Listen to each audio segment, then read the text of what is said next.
I want to get going because my brain has been spinning about all the history of this building. We already had a discussion here with people living here, and it's already like revealing so much stuff. So my name is Raul Rothblatt. I'm wearing, I guess, 2 or 3 hats today. I'm the district director of Assemblymember Brian Cunningham, and who's we're actually not in the 43rd Assembly District. We're about a half a block out. So the border is over here on Rogers and Bergen. I'm also, this is also a program as part of Yiddish New York. So there's a festival of Yiddish everything coming up. They do lots of programs. It's always in Manhattan, and I always want to do something in Brooklyn because Brooklyn was just incredibly important to Jewish history and Yiddish history. And it kind of, when people want to go see Jewish Yiddish stuff, they go to the Lower East Side. But there's so much over here too. So I'm always like staking the claim of Brooklyn Jewish history here.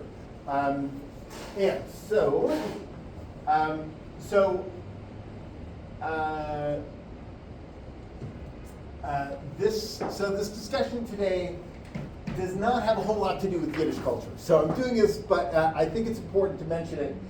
In previous years, and I'll send anybody the link of this whole PDF if you want it, the whole presentation. So last year I did a discussion on the rent strike. So there are all these radical Jews, mostly in Brownsville and a little bit in Bed-Stuy, Williamsburg, who these were the working men, the uprising, radical, revolutionary Jews. The Jews who were here in this building were very upscale, so it's a different thing. But if you want more about that, I did a couple of these presentations about like these rent strikes, and they had food riots as well. They had these women, young Jewish women, would like attack police with hundreds of them. They would like rip the clothes off police. Like they were quite revolutionary at this time, around 19 teens. But I was a little bit like, that's not the whole story. That was not the whole story of what was going on in Jewish culture. So I wanted to expand it a little bit, which is one reason why I wanted to do this. But I have all that other stuff. If you want to see it, be glad to share it with you. So first, a bit of context here. Before it was an upscale neighborhood. This was, I'm not sure what the economy was before the Europeans got here, but we're right near Clove Road. There was a farm here. This is the discussion. There was a Bedford Congregational Church was started. This guy Cutter had something started in 1846. This was a picture of his home, a little hard to see from a 1912 newspaper, but this is a better picture of what the house used to be like. And so I want to give a sense of where Clove Road was. So we're here. It was basically like right there. So Clove Road is a pre-European road. Lenape, Canarsie, all the nations back then were using it. So here's another view. Here's Nostrand. Here's Rogers. Here's we are. It literally, it's like the back of the building is where this Clove Road was. We're also at Grant Square, so I'm trying to give a little bit of a context here because it's Yiddish New York. One thing I want to ask, like, was President Grant good for the Jews? No. At first, during the Civil War, he expelled the Jews in the areas that he was fighting in, saying Jews as a class violating every regulation of trade are expelled. But then later, so that was 1862. When he was president, 15 years later, he had a very warm relationship with Jews and seemed to always regret that he did that. So there's great stuff. I have to give a lot of credit to a friend of mine, Suzanne Spellin, who's done tremendous work uncovering the neighborhood. So she can tell you more about, this is the opening of Grant Square. You can see the building covered with red, white, and blue, and huge parades and stuff. So I'll be glad to do that. I do want to also mention that, and I found a little bit, I know Gray, my friend Gray over here is interested in stuff, about this information about an African burial ground that was here. So the one really authoritative book about Brooklyn history from like the early European times was this guy Stiles. He said the burial ground existed in 1767 in what is now bounded by Dean, Nostrand, Birkin, and Rogers. So there was clear documentation that there was an African burial ground like right here. And I'm pretty sure nobody ever inspected to see if that was dug up or anything. So it's quite possible that, that's an area that you definitely want to explore more.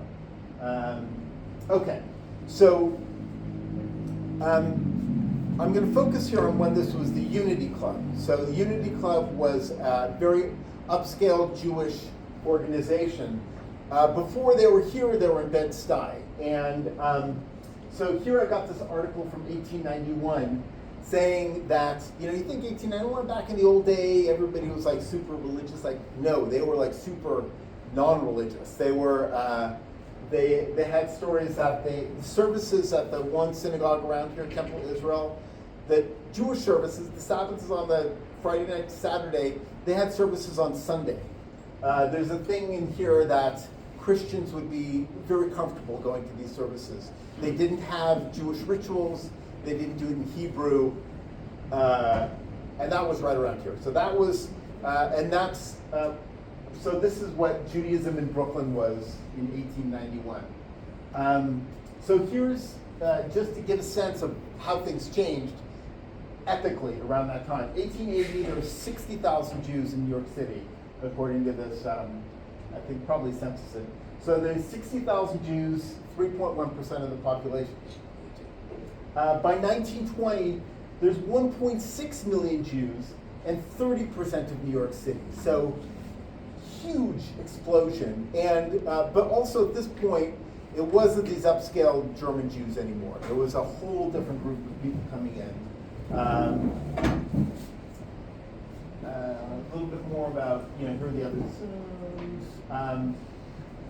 You also had at the same time,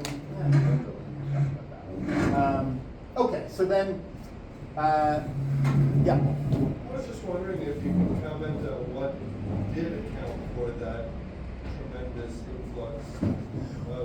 Well, you're talking about like world history then. I mean, there was... This was before World War I. I mean, there was all these pogroms. That certainly helped. The laws were getting, like, the persecution of the Jews over in the Pale, Poland, Ukraine, Russia, oh my gosh, it was horrific, right? And there were just like, it wasn't just that they were killing the Jews over there, they were also like cutting, it was just miserable economically to live over there. Like they were cutting, people were like starving, like, and there was, they were like, why should we be here? There's no connection. Like my father's side comes from that area where, what's now Ukraine. We're not Ukrainian. Our nationality was Jewish. If they were hating us so much over there, this was a land, this was a country where you could practice your religion. And that was not true for a lot of Europe. 1896, the Union League builds this building. So the Union League is a Republican club. So at this point, the Republicans were the anti-slavery party, the more liberal party, and by the 1890s, very rich. So this, so they had a competition. This guy, Luritzen. So this I got last night from my friend Suzanne Stalin, who knows about all this stuff. We're showing all this picture. It had this great viewing spot up here. Like the roof must have been really awesome. So at this point, this is a pretty, 1890s, this is a pretty rich, quite rich neighborhood, the second richest neighborhood in Brooklyn. And I'll go and talk about all the mansions, but the idea was that this was going to be the cultural center of Brooklyn, this neighborhood over here. The Armory is kind of part of that. So it talks about the style. You look outside, there's lots of things about great Republican leaders, Lincoln and Grant. American flags, like the outside is glorious and deserves its own whole discussion. So 1892 is when they opened it. Big fanfare. They had a power plant. That was the thing that shocked me. I mean, I wasn't surprised that they had a library, but a shooting range that they had. Frederick Douglass and Booker T. Washington spoke here when it was the Union Club. This, if you can see, is this is how fancy. This is a illustration of a ball in this building, maybe in this very room. Is was what things look like. They funded the Grant statue over here. So. Is there anything original left on the interior? Oh, the interiors are really not looking. This is one of the nicer rooms. So I mean, a lot of the rooms are really. I went and I saw upstairs. It was disappointing to see.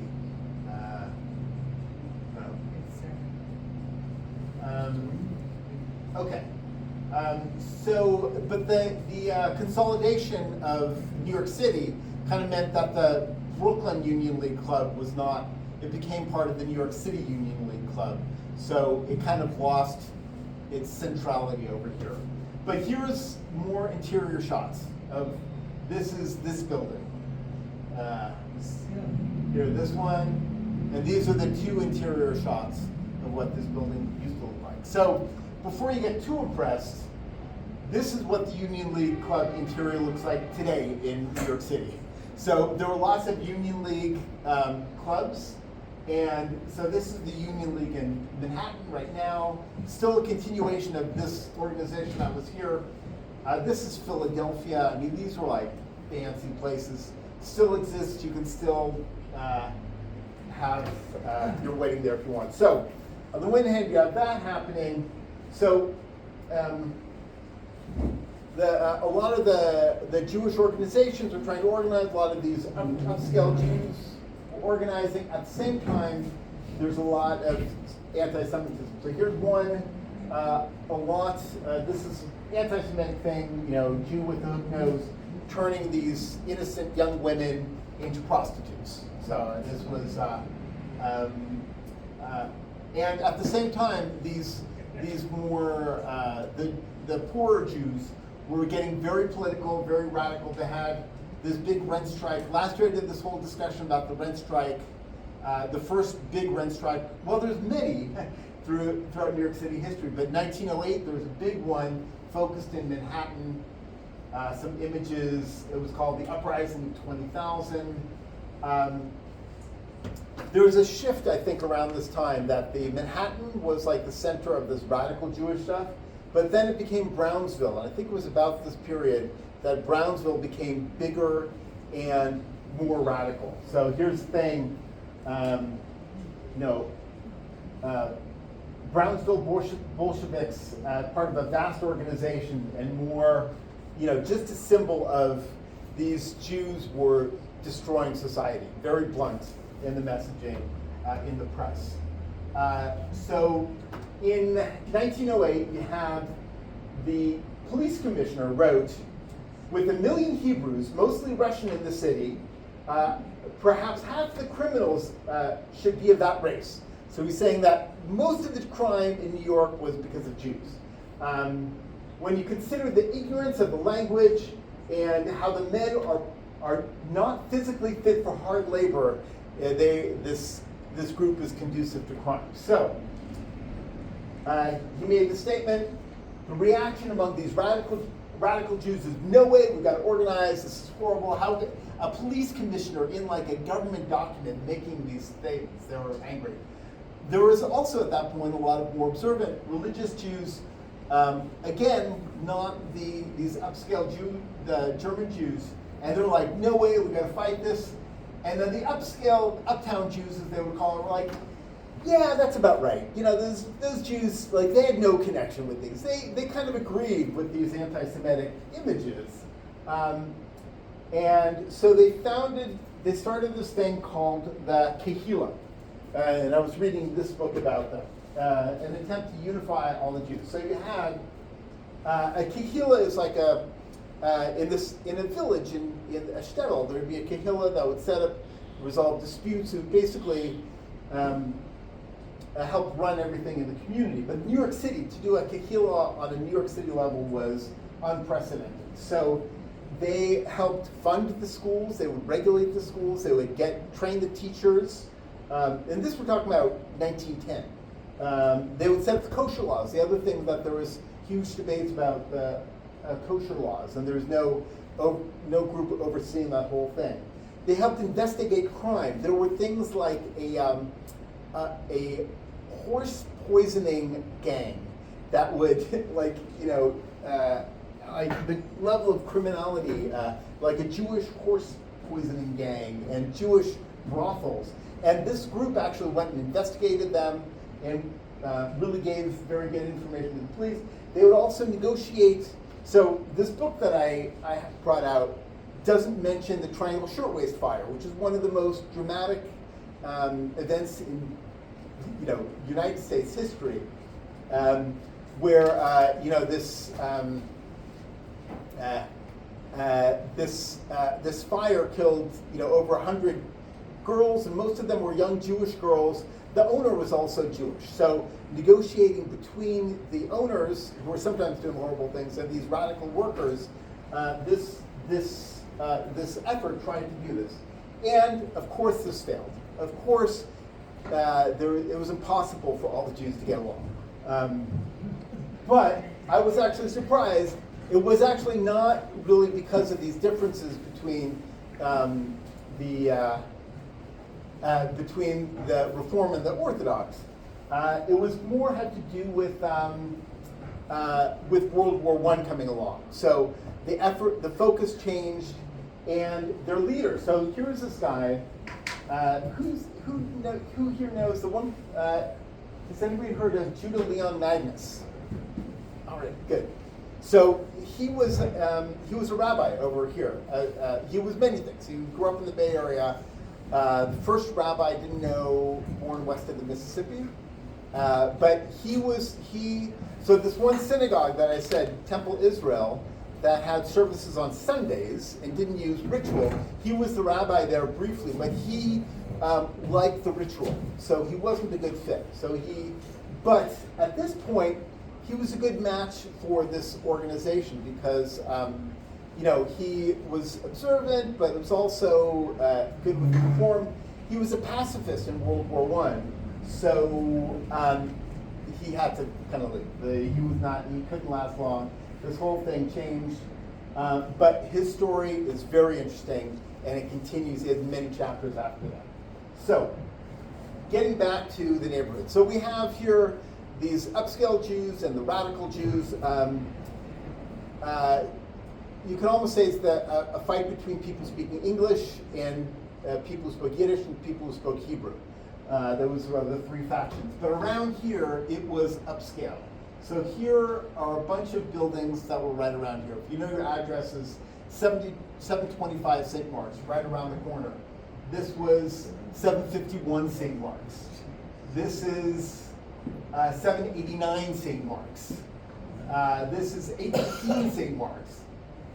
This is now on the other side of the street, 800 St. Mark's, like 814 St. Mark's. So this was a really, really upscale neighborhood. It was called St. Mark's District. And actually, after some of those buildings got torn down, they were replaced, some of them by very nice upscale buildings, which were kind of, Suzanne Spellin, my historian I like to quote a lot, she was like, this was the Jeffersons. You know, these were fancy high-rise buildings where the Jews could like have a fancy high-rise building. Also around here, some of them replaced those things. So the Unity Club moves in. So here is, started in 1896. Here's one of the few people I could get pictures of. Their first location was in Bed-Stuy. on Franklin Avenue in Jefferson, right now where the library is, the Franklin Avenue Library is there. So then their organization, they not only did all sorts of charitable activities here. They were selling Liberty bonds. Many societies met here. But I was looking at the names of all these folks that were founding it. Like, there's no Wikipedia pages for these. Like, a lot of these major figures at the time were just kind of lost. But I wanted to give a sense of some of the events that were here. So you had, and this is chronological order. The governor is here in 1915. Mardi Gras. I mentioned this earlier. We had so I'm going to repeat myself a little bit. But a Mardi Gras, so you don't think of Mardi Gras as a traditional Jewish holiday. But they had Mardi Gras here. This is this guy, Nathan Jonas, did huge amounts of fundraising, including, like, his name is outside the Brooklyn Jewish Hospital. So starting, huge amounts of money, $50,000. They would also really work between the more observant and less observant Jews. So there was very little Yiddish here. So I was looking at, so there was kind of two big institutions right now. So you had the Unity Club was a major center. There's also the Hebrew Education Society. They did a lot of programs in Yiddish and really, but they were very explicit about Americanizing everybody. Like the idea that you would have your own ethnic or religious identity was really frowned upon a lot by many, many aspects of society. So, and especially over here, you would definitely not have very much Yiddish here. Christmas feast here. A Jewish organization putting together a Christmas feast. Big number, the youth, here we are in 1922, the Youth League with 25,000 members. Sometimes they were too big for this building. They would do things at the Waldorf Astoria or some other hotels, BAM. But yeah, I mean, look at these. They all have bow ties on. Then the Depression hits. So that's when a lot of these mansions start getting torn down. People didn't have the money to maintain them. They cost a lot to maintain. They're still doing $50 a meal dinners, but I like that there's no bow ties in this picture. This one here, FDR's son came here, but I noticed that it said the Unity Democratic Club, so I think politics also changed. Not sure exactly what happened with that. So they're still going, but so around this time, 1941, so the previous club, the Union League Club, built the Grant statue over there. 1941, Robert Moses wanted to get rid of it and move it to Grant's tomb in Manhattan. Luckily, they fought against that, and they were able to keep it here. But that was a whole fight, and Suzanne Spellin did a whole thing called it the kidnapping of Grant's statue. And so then, by 1944, they move out of here, say farewell, and they move to this building in Park Slope. The other thing that happened is you had by this point, you also had the Great Migration. So this neighborhood became more of an African American neighborhood by that point. But this one, I mean, this is actually not as nice as this building. It's nice, but it's not as nice as this building. So that's my story. So eventually the Unity Club did finally dissolve, probably like in the 80s, around 1980. But somebody just told me that they this building here, still had like menus and stuff. So there's still lots more to look into at the Unity Club. So other stuff around here that I find fascinating. This is next door was a bicycle club, the Wheelman Club. So this is heading back to the early part of the 20th century. This was like the fanciest thing to have these bicycle riders. And so Yeah, and where else, you know, for an upscale club besides right here? And as you see, hopefully we can have this. So here's, this is the Wheelman's Club. Here's where we are. And this was their previous club. They also moved from Bed-Stuy over here. And here's another shot. But you can see by this photo, it's already automobiles. So Bedford Avenue then became a real center for, became Automobile Row. So just more photos of they're just so wild with the stuff that they wore. And there were some women there, I gotta include. So the other thing that I was talking about is just about the context of the neighborhood. Just crazy thing. So across the street over here was a Lowe's Theater, and it became and now today is the Washington Temple Kojic Church of God in Christ. When it was a theater. Oh, do you want to come say about that? You got to introduce the Fort Greene Council. All right, so I forgot, I have to also thank the Fort Greene Council for letting us use this space. So I really want to thank you. Good afternoon, everybody. Oh my gosh. So, well. Well, I didn't plan for you to say anything. This is your show. Well, but you're with the Fort Greene Council. You have a bunch of other locations too. Yes, we do. You have got one in Fulton. So, for everyone that does not know about Fort Greene Council, we are a non-for-profit agency that caters to older adults. So we have 14 different older adult clubs around the borough of Brooklyn, Grand Square being one of them. We service older adults 60 and over. This program is funded by the Department of Aging, so it is free to become a member. You just have to be 60 and over. Okay, so if you have any grandma, auntie, neighbor, anyone in the neighborhood that you know that is home, spending their time at home, they are welcome to become a member. We are looking for members to join. I saw you lift your hand. What sort of programs and services do you? So right now we're open Monday to Friday. We serve lunch daily. Our meals are cooked from scratch every day. It's not frozen meals. We have a few seniors here. They can tell you. We have an amazing chef. Every day the menu is something pretty much different.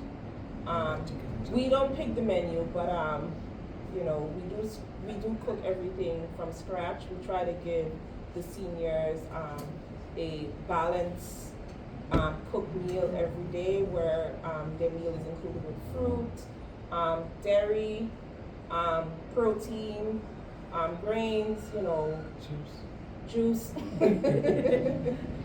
And then sometimes we do have a breakfast on Friday that the staff has decided, you know, we're not catered for breakfast, but on Fridays we do give a breakfast for the seniors, which has become a favorite. Definitely, I'm telling you, 5-star breakfast on a Friday. So some of the things that we offer here, we have arts and craft. I don't think anybody toured the building, but we also have a section downstairs with equipment. If anybody wants to walk on the treadmill, we have bikes. We have our arts and craft room in the back there. We have a pool room downstairs where a lot of the guys spend most of their time, if not the entire day. We have a lunchroom downstairs as well. And bingo.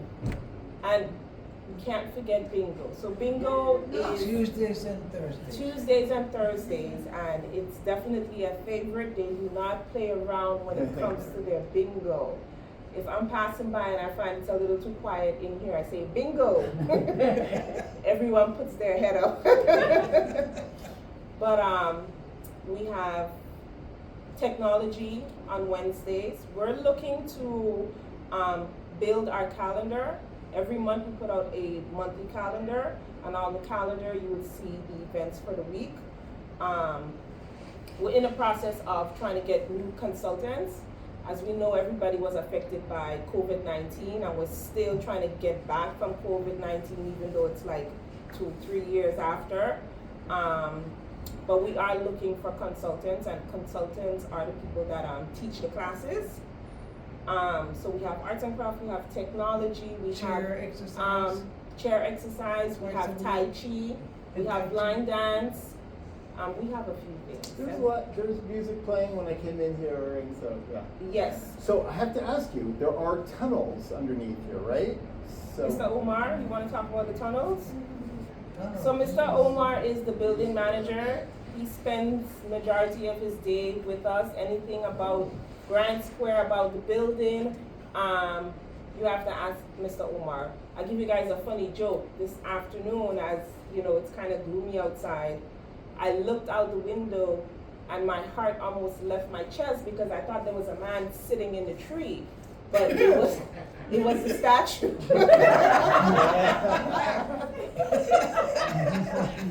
So for a second there, I was like, what is this man doing in the tree? But it was the statue that I caught at a glance. But anything about the building, you would have to ask Mr. Omar. What entity? We have to have here, in the case of emergency, we shot residents, they can forget that shot. But you plant it now. It's been there for a while, but for now you can't even use it. I was just going to say that. I would love to put them. So I've never personally seen the tunnels. I'll be honest with you guys, I don't even go in my own basement, so that's why I don't. I've never seen the tunnels, but I've heard Mr. Omar talk about it, and some of the seniors talk about. This building has been here for a very, very long time. So they have the tunnels that lead from here all the way to, I call it the castle, but it's the shelter, and those tunnels were used in. the armor, yeah. Yes. In case of emergency, if you needed to, escape from here and end up down at the armory. Is it still open? No. What entity actually owns You guys a this? little bit? No, it's some basement, you can go there now. Yeah. It's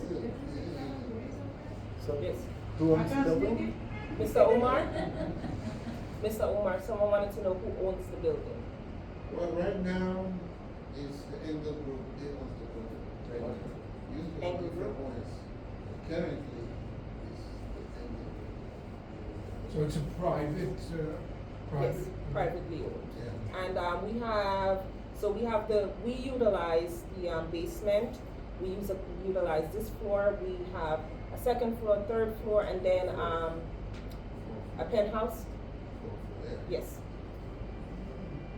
Are there any other tenants in the building? So we used to have ACS upstairs, and they have relocated, and I think that was like right before or after the pandemic. It's 1.5 years. Right, and we've solely been here for the last couple of years. So parts of the building are unoccupied? Yes.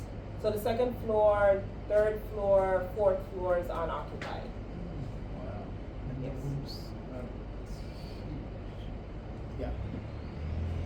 So let me also, so we've gone through a lot of history here, but we haven't gotten to the next chapter, which I want to talk about here,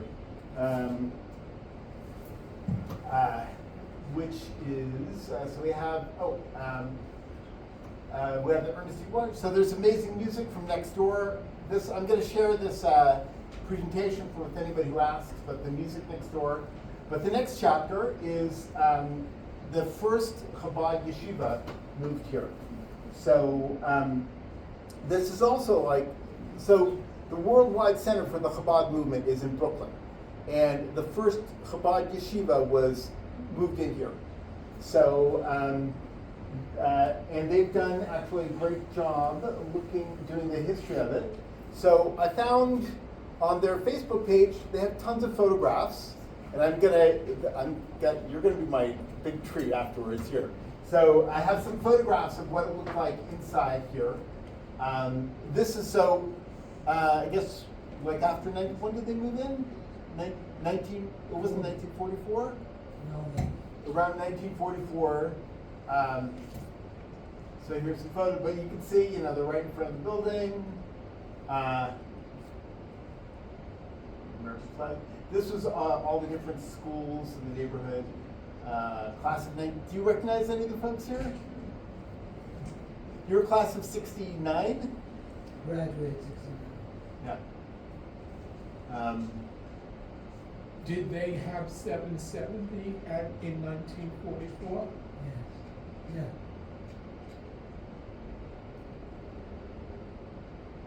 So, so this is, it was great to find all these photographs. And on their Facebook page, people were like, who knows who's in this photograph? And it's like, oh yeah, there I am, this is my friend. Is that in this building, these pictures? Yeah, all these pictures are in the building. That's why I chose these pictures, except for this one, which mentions the building. But yeah,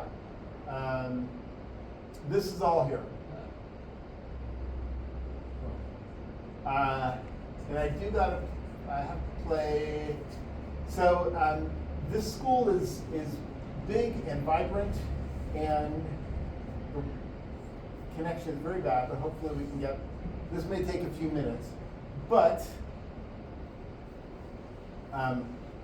while this is coming up, do you want to, so I'm really super excited that we have so you were the class president, or you edited the newspaper here, right? Associate editor. Yeah. So the last yearbook of the students when they were here was edited by our guest here today, who dedicated this to the building. So why don't you take it from here? So of course, I was born in Detroit, Michigan, and when I was a youngster, my parents moved to Toronto, Canada. And my father had studied in a local rabbinical school here, for those who know Torah Vadas. He used to be in Williamsburg, then moved over to Flatbush in the later years, and he was attracted. He became close to the Lubavitch Hasidic sect.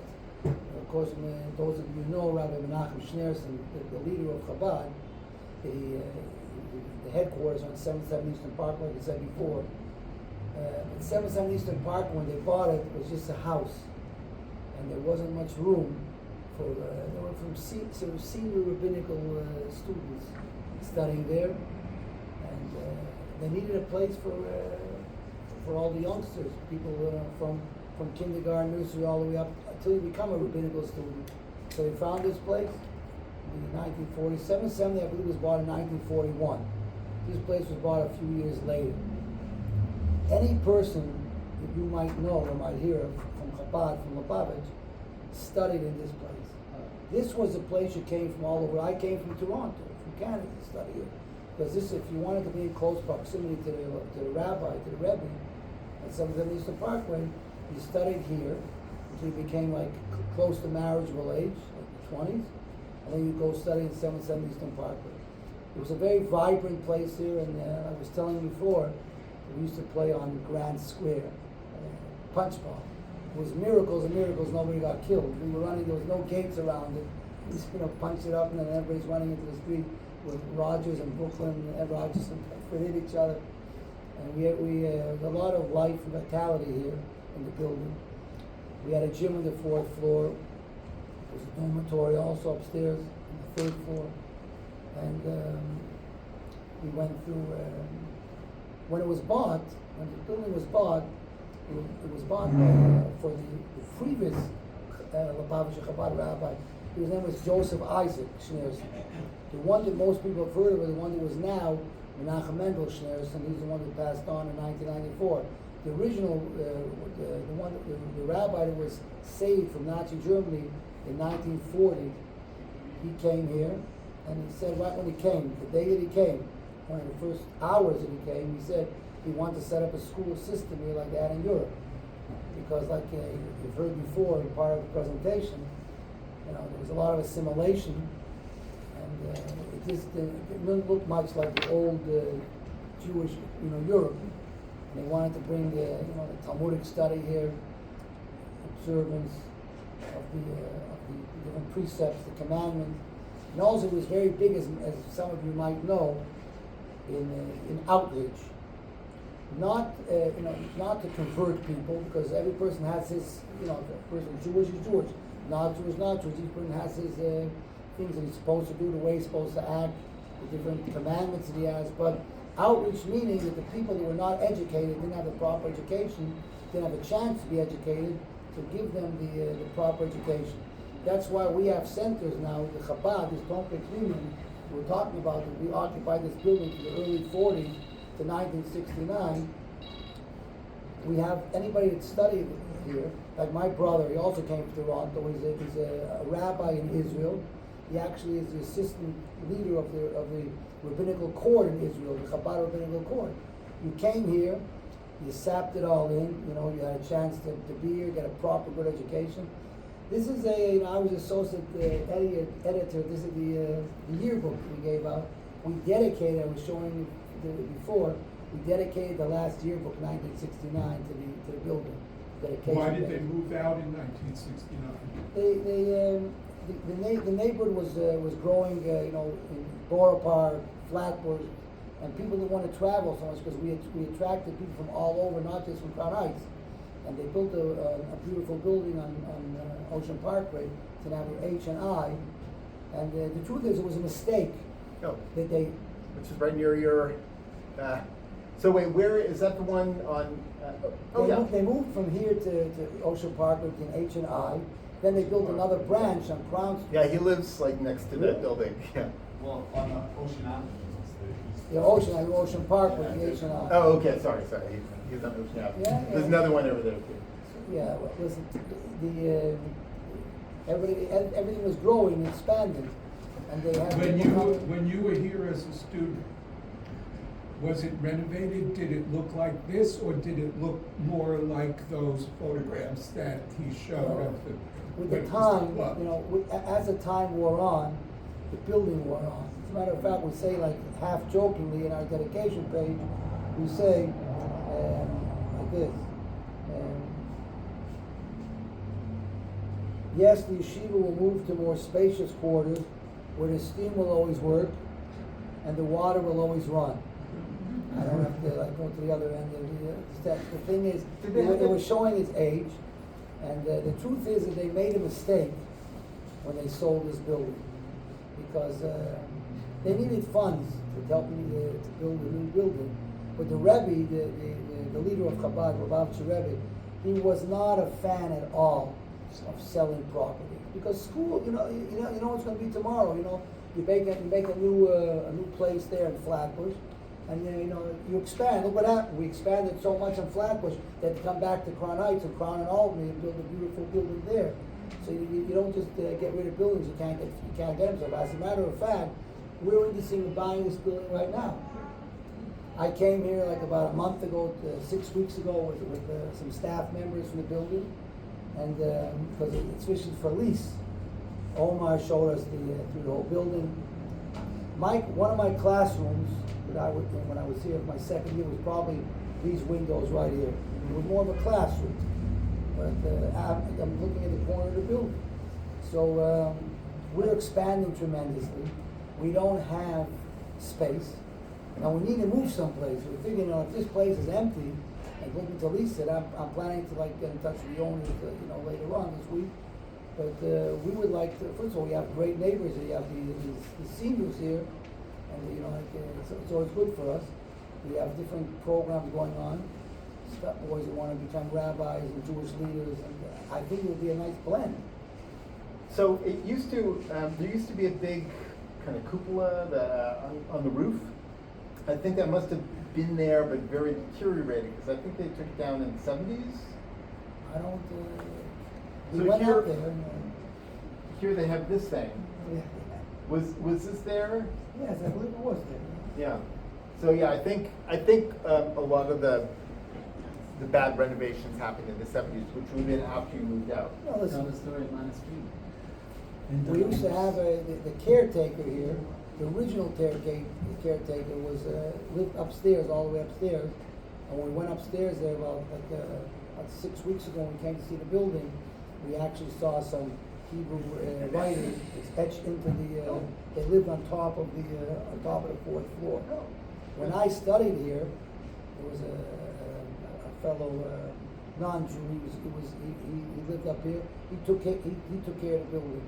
You knew that when he was here, you know, he was take care. You were taken care of, and it was nice because it's a central place. We have all the buses. He didn't talk about the fact, you know, you have it's where Rogers and Bedford hit each other here. So you got a bus going this way, and a bus going that way. Then you have Bergen and Dean. There was a bus going towards Utica and Dean. Then you got the bus coming from Bergen. So it was you got Atlantic Avenue here. So it was a perfect place. I felt bad, and everybody else felt bad that we moved. But we realized, you know, we weren't the ones. We were. You know, I was busy writing the yearbook, different articles, selling ads to be able to put out the yearbook. And As a student, you were selling the ads? yeah, we went around. We had officially a business manager. We went to different stores here, and a lot of them felt bad that we were moving out. Also, there was a drugstore here in the corner. So I want to finish up my presentation, do a couple more minutes, and then we're going to play some music. So I got my, and then we're going to try to be out of here by 5. But I just want to do a little bit of this video, just because this is the current school. This is the current school.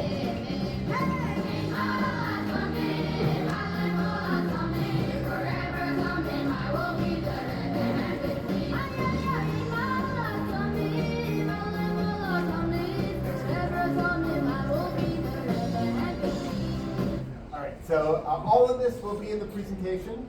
So all of these crazy links. This is the new, I was mentioning they just expanded a new area. I was at the groundbreaking last year, and then within a year they built this whole big section amazingly. So a couple other things I want to talk about. There was one of the things I was looking at, there was this Jewish Socialist Assembly member for this district, this guy, William Feigenbaum. So he represented this area. I wanted to do something and also connect. He was also a Yiddishist as well, so he was one of the leading Yiddish journalists in the 1920s, and a local assembly member. So one of the other things, like other epic stories here. Institutional map of Brooklyn from 1936. Just a couple other random things I just had to mention. So right around the corner here was they had a discussion of abortion in 1915, and this woman gave a strong statement as a Christian in favor of abortion. So the idea was that you wanted to not have undesirable people in advanced society, and that was considered a Christian idea. What was the organization in that building? There was probably a lot. Still there. Let's see.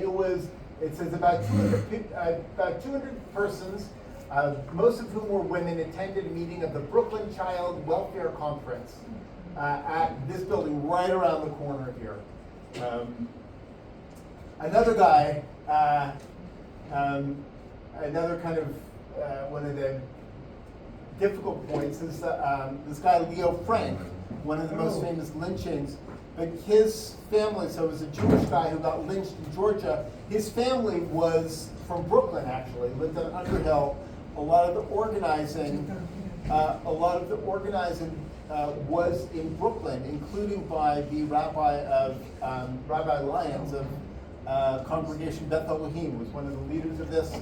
A lot of people say was one of the founding reasons that the ADL was founded, was because of that.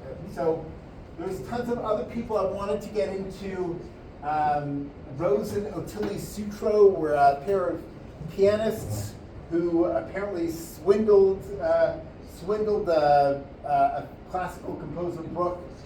All of the stuff is in this thing. Oh, I have to mention the suffrage, the biggest suffrage club in the state with Bedford League was in Bedford. Bedford, but this was the white suffrage. Was just an example of how the suffragists looked. I won't even get into shut, but I want to now return to a little bit of music. So now I recruited my kids to play for us.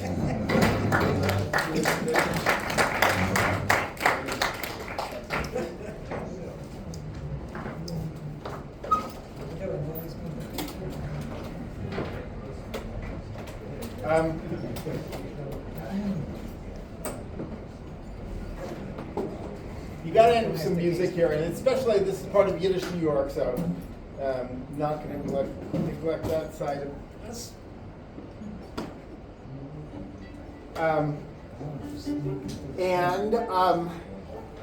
want to give it up here for my my good friend Jake Schulman-Mentz, who one of the you'll see is a stunningly talented, amazingly deep and beautiful knowledge of the klezmer and Yiddish music traditions. Knows about this stuff way more than me. I'm lucky enough that my son is studying fiddle with him. So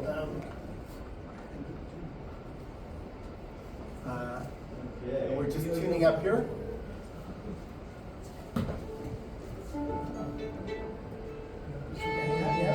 We're going to play Moshe Emes. You got to stick around for Moshe Emes.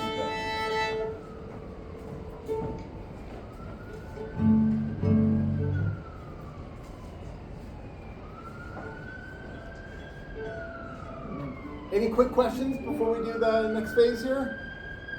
No, thank you for coming. That was really, now I want to go to the tunnel. Yeah, yeah. I love those things. Yeah, we, didn't even talk about the other layers of history too, but yeah. But I have all of this stuff, like, I've done my previous presentations. So I have all of those available for free. Just let me know. Sure. Yeah, just give me your email address or cell phone number. What did you write? What did you write?